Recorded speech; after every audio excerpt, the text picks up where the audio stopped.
ಎಲ್ಲರಿಗೂ ನಮಸ್ಕಾರ. ನಿನ್ನೆ ನಾವು ಅಂದ್ಕೊಂಡಂಗೆ ಪ್ರತಿ ದಿವಸನೂ ಭಗವದ್ಗೀತೆಯ ಒಂದೊಂದು ಶ್ಲೋಕವನ್ನು ಹೇಳ್ತಾ ಅದರ ಅರ್ಥವನ್ನು ತಕ್ಕ ಮಟ್ಟಿಗೆ ತಿಳ್ಕೊಳ್ತಾ ಸ್ವಲ್ಪ ಮುಂದುವರಿಸೋಣ ಅಂತ ಒಂದು ಸಂಕಲ್ಪ ಮಾಡಿದ್ವಿ. ಅದೇ ರೀತಿ ಅದನ್ನು ಮುಂದುವರಿಸ್ತಾ ಭಗವದ್ಗೀತೆಯ ಮೊದಲನೇ ಅಧ್ಯಾಯ ಯಾವುದಪ್ಪ ಅಂದರೆ ಅರ್ಜುನ ವಿಷಾದ ಯೋಗ, ಅದರ ಬಗ್ಗೆ ಮಾತಾಡ್ತಾ ಅದರ ಒಂದು ಶ್ಲೋಕವನ್ನು ಇವತ್ತು ಈ ಸಂಚಿಕೆಯಲ್ಲಿ ತಿಳಿದುಕೊಳ್ಳೋಣ.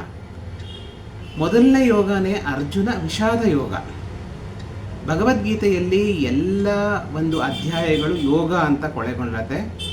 ಕರ್ಮಯೋಗ ಇರ್ಬೋದು, ಜ್ಞಾನಯೋಗ ಇರ್ಬೋದು. ಹಾಗೆಯೇ ಮೊದಲನೇದು ಅರ್ಜುನ ವಿಷಾದ ಯೋಗ. ಅರ್ಜುನ ವಿಷಾದ ಅಂದರೆ ಅರ್ಜುನನಿಗೆ ಉಂಟಾಗುವಂತಹ ಒಂದು ದುಃಖ, ಒಂದು ದ್ವಂದ್ವ ಅಂತ ಹೇಳಬಹುದು. ಈಗ ಅರ್ಜುನ ಅಂದರೆ ನಾವೇ ಅಂತ ಇಟ್ಕೋಬೇಕಿಲ್ಲಿ. ನಮಗೂ ಅಷ್ಟೇ ಒಂದೊಂದು ಸತಿ ಈ ಕೆಲಸ ಮಾಡಬೇಕಾ ಮಾಡಬಾರ್ದಾ, ನಾನು ಮಾಡ್ತಾ ಇರೋದು ಸರಿನಾ ತಪ್ಪಾ, ಎಷ್ಟು ಸರಿ ಎಷ್ಟು ತಪ್ಪು ಅನ್ನೋ ಒಂದು ಜಿಜ್ಞಾಸೆ ನಮ್ಮ ಮನಸ್ಸಲ್ಲಿ ಮೂಡಿಬಿಡತ್ತೆ, ನಮ್ಮ ಮನಸ್ಸಿಗೆ ಬಂದ್ಬಿಡತ್ತೆ. ಆವಾಗ ನಮಗೆ ಒಬ್ಬ ಮಾರ್ಗದರ್ಶಕ ಅಥವಾ ಗುರು ಬೇಕಾಗತ್ತೆ. ಗುರು ಒಬ್ಬ ವ್ಯಕ್ತಿಯಾಗಿರಬಹುದು, ಒಂದು ವಿಚಾರ ಆಗಿರಬಹುದು, ಒಂದು ಪುಸ್ತಕ ಆಗಿರಬಹುದು, ಯಾವುದೇ ಒಂದು ಆಗಿರಬಹುದು. ಅದು ನಮ್ಮನ್ನು ಕೈ ಹಿಡಿದು ನಡೆಸುತ್ತೆ ಒಂದೊಂದು ಸತಿ. ಹಾಗೆಯೇ ಇಲ್ಲಿ ಅರ್ಜುನನಿಗೆ ಆದ ವಿಷಾದ, ದುಃಖಕ್ಕೆ, ದ್ವಂದ್ವಕ್ಕೆ ಕೃಷ್ಣ ಕೈ ಹಿಡಿದು ನಡೆಸ್ತಾನೆ. ಈ ಒಂದು ದ್ವಂದ್ವ ನಮ್ಮಲ್ಲಿ ಉತ್ಪತ್ತಿಯಾದಾಗ ಅದೇ ರೀತಿಯಲ್ಲಿ ಅರ್ಜುನನಿಗೆ ಹೇಗೆ ಆ ದ್ವಂದ್ವ ನಿವಾರಣೆಯನ್ನು ಕೃಷ್ಣ ಮಾಡಿದ್ನೋ ಹಾಗೇ ನಮ್ಮ ಜೀವನದಲ್ಲೂ ಆಗುವಂತಹ ದ್ವಂದ್ವವನ್ನು ಕೃಷ್ಣ ನಿವಾರಣೆ ಮಾಡ್ತಾ ಹೋಗ್ತಾನೆ ಅಂತ ಅನ್ಕೋಬೋದು. ಹಾಗಾಗಿ ಮೊದಲನೇ ಅಧ್ಯಾಯ ಅರ್ಜುನ ವಿಷಾದ ಯೋಗ, ಅರ್ಜುನನಿಗೆ ಆದ ದುಃಖ. ನಮಗೆ ಯಾವುದೇ ಒಂದು ಕೆಲಸ ಆಗಬೇಕು ಅಂದರೂ ಮೊದಲನೇದು ದುಃಖ ಶುರುವಾಗತ್ತೆ. ಆ ದುಃಖಕ್ಕೆ ಸರಿಯಾದ ರೀತಿಯಲ್ಲಿ ಉತ್ತರವನ್ನು ಕಂಡುಹಿಡ್ಕೊಂಡ್ರೆ, ಯೋಗ್ಯರ ಮಾರ್ಗದರ್ಶನ ದೊರೆತರೆ ನಮಗೆ ಒಂದು ಭಗವಂತನ ಸಾಕ್ಷಾತ್ಕಾರ ಆಗತ್ತೆ. ಈ ಪ್ರಪಂಚದ ವಿಶ್ವರೂಪವನ್ನೇ ನಮ್ಮ ಮುಂದೆ ತೆರೆದು ನಿಂತ್ಕೊಳ್ಳುತ್ತೆ ಅನ್ನೋದು ಇದರಿಂದ ಗೊತ್ತಾಗತ್ತೆ.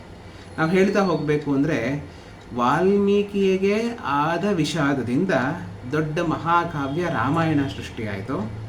ಹಾಗೆ ಬುದ್ಧನಿಗೆ ಆದ ವಿಷಾದದಿಂದ, ಅವನಿಗೆ ಆದ ದುಃಖದಿಂದ ಅವನಿಗೆ ನಿರ್ವಾಣ ದೊರೀತು, ಅವನಿಗೆ ಕೇವಲ ಜ್ಞಾನ ದೊರೀತು, ಮತ್ತು ಈ ಜಗತ್ತಿಗೆ ಒಬ್ಬ ಮಹಾಪುರುಷ ದೊರೆತ.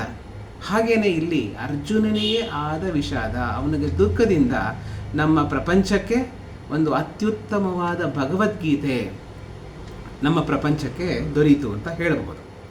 ಹಾಗೆಯೇ ಇಲ್ಲಿ ಮೊದಲನೇ ಶ್ಲೋಕವೇ ಪ್ರಶ್ನೆಯಿಂದ ಶುರುವಾಗುತ್ತೆ. ಇಲ್ಲಿ ಎಲ್ಲ ಪ್ರಶ್ನೋತ್ತರ ಮಾದರಿಯಲ್ಲಿರುತ್ತೆ. ಮೊದಲನೇ ಶ್ಲೋಕವೇ ಪ್ರಶ್ನೆ. ಯಾರು ಪ್ರಶ್ನೆ ಮಾಡ್ತಾ ಇದ್ದಾರೆ? ಧೃತರಾಷ್ಟ್ರ. ಯಾರನ್ನ? ಸಂಜಯನ್ನ ಪ್ರಶ್ನೆ ಮಾಡ್ತಾ ಇದ್ದಾರೆ. ಏನಂತ? ಕುರುಕ್ಷೇತ್ರದಲ್ಲಿ ಏನಾಗ್ತಾ ಇದೆ, ಕುರುಕ್ಷೇತ್ರದಲ್ಲಿ ನನ್ನ ಮಕ್ಕಳು ಮತ್ತು ಪಾಂಡವರು ಎಲ್ಲೆಲ್ಲಿ ಏನೇನು ಮಾಡ್ತಾ ಇದ್ದಾರೆ, ದಯವಿಟ್ಟು ಹೇಳ್ತಾ ಹೋಗು ಅಂತ ಕೇಳ್ತಾರೆ. ಧೃತರಾಷ್ಟ್ರ ಸಂಜಯನ್ನ ಕೇಳ್ತಾನೆ. ಅದು ಮೊದಲನೇ ಶ್ಲೋಕ. ಮೊದಲನೇ ಶ್ಲೋಕ ಏನಪ್ಪ ಅಂದರೆ, ಧರ್ಮಕ್ಷೇತ್ರೇ ಕುರುಕ್ಷೇತ್ರೇ ಸಮವೇತ ಯುಯುತ್ಸವ ಮಾಮಕಾಹ ಪಾಂಡವಾಶ್ಚೈವ ಕಿಮಕುರ್ವತು ಸಂಜಯ. ಅದೇ ನಾನು ಹೇಳ್ದಂಗೆ ಈ ಧರ್ಮಕ್ಷೇತ್ರವಾದ ಕುರುಕ್ಷೇತ್ರದಲ್ಲಿ ಧರ್ಮವ ಸ್ಥಾಪನೆಗೆ ನಡೀತಾ ಇರೋ ಒಂದು ಯುದ್ಧ, ಕುರುಕ್ಷೇತ್ರ ಯುದ್ಧ.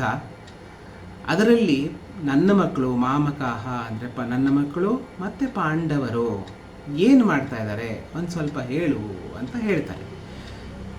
ಮುಂದೆ ಸಂಜಯ ಅದರ ಬಗ್ಗೆ ಹೇಳ್ತಾ ಹೋಗ್ತಾನೆ. ಅದನ್ನು ನಾಳಿನ ಸಂಚಿಕೆಯಲ್ಲಿ ನೋಡೋಣ. ಎಲ್ಲರಿಗೂ ನಮಸ್ಕಾರ.